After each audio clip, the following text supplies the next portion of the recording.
Welcome back to the channel. It's the middle of winter and I wanted to give you a shop update. We have been, I don't have a crew, it's me. I've been working on a couple of things,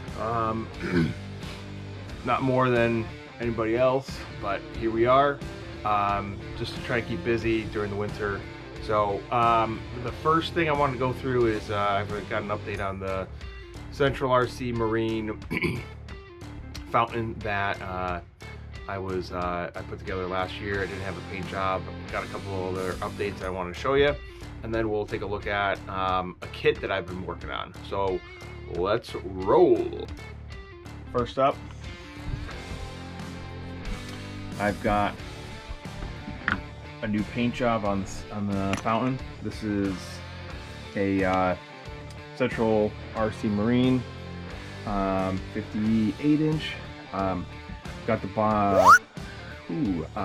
BH Hansen 32 mod in here, and it is all shiny. It's all shiny and new. So this was done by a guy. I found a custom paint shop in Troy, New York. He did a fantastic job. I really just replicated a design. I wanted, you know, scale look, as this channel is mostly geared towards. And so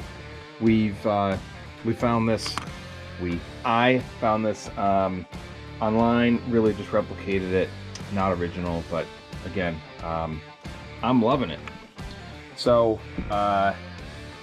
again, just to take a look on the inside, feel free to peruse the channel if you want to see how this was built. I did updated cooling lines this winter here. I gotta fix this.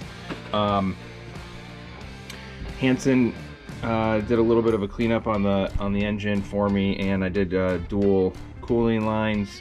One thing as I'm sitting here in the middle of winter, bored out of my gourd, I am reevaluating this pipe. So this is a quick draw pipe, and it's got the 6-inch silencer. I mean, Todd's been awesome, but I was having a hard time tuning this thing, and I'm wondering if it's the pipe. A little bit of research that I've done on the forums. Well, quite frankly, I haven't really been able to find a whole lot of information on the bigger engine pipes.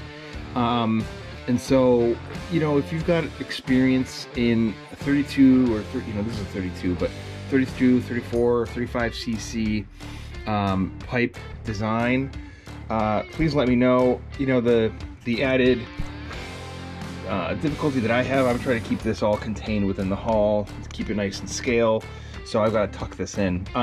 One update I do have is I've been reaching out to, thanks to Mac, I've been talking to Mac Performance, YouTube. Go check out his YouTube channel.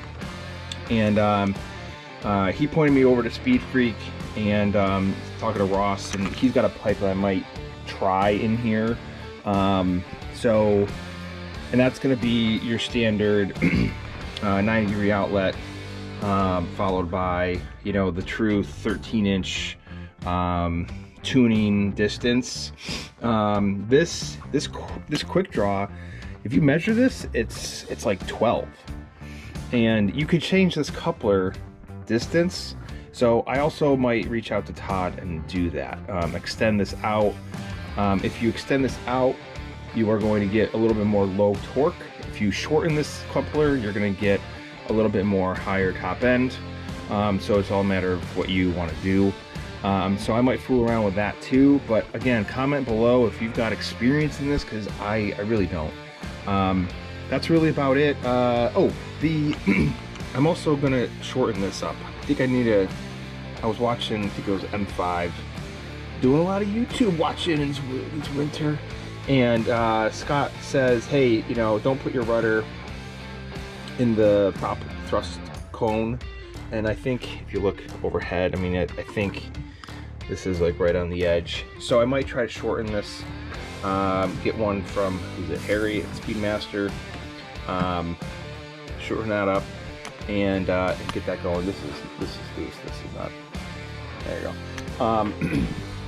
But if you got experience, if you got a comment on this stanchion, let me know, and go from there. The other thing, you know, following up with what Mac and I were talking about, I might put more cooling in and around this exhaust, this pipe, because as you can see, I'm getting a little bit of bowing, which I'm not really proud of. But I did cut this in hopes that it would clean it up and help cool it down.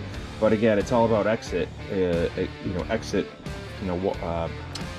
flow, airflow. So this I don't think is enough. So I'm thinking about putting either something here and or here. But comment below if you've got any thoughts on that. And I think with that, let's go check out the Zipp kit. Whoop. And here's the other update I wanted to make. This is the Zipp Kits Super Sport Mono. This has been extremely satisfying. This is my first kit. They say it's probably one of the easier builds. It really wasn't that hard.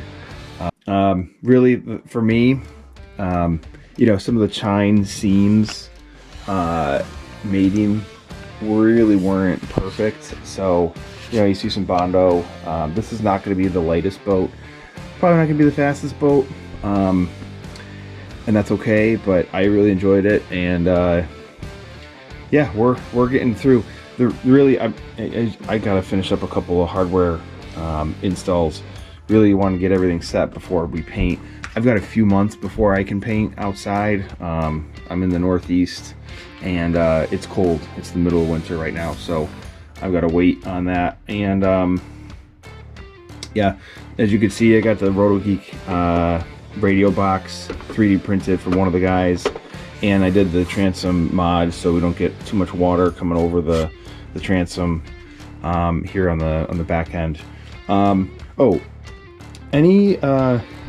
if you have a recommendation on the turn fin angle, right, if this should be slammed down or tilted back a little bit, I don't really know where to set that. That would be wonderful.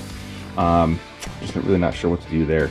I am going to update just to color match the cooling jacket, maybe the pulley, and yeah, that's about it. I'm really at a point where I'm going to wait for the paint, like I mentioned. Oh yeah, you can see I'm doing the Sinclair logo. Oh, and I've got the the RotoGeek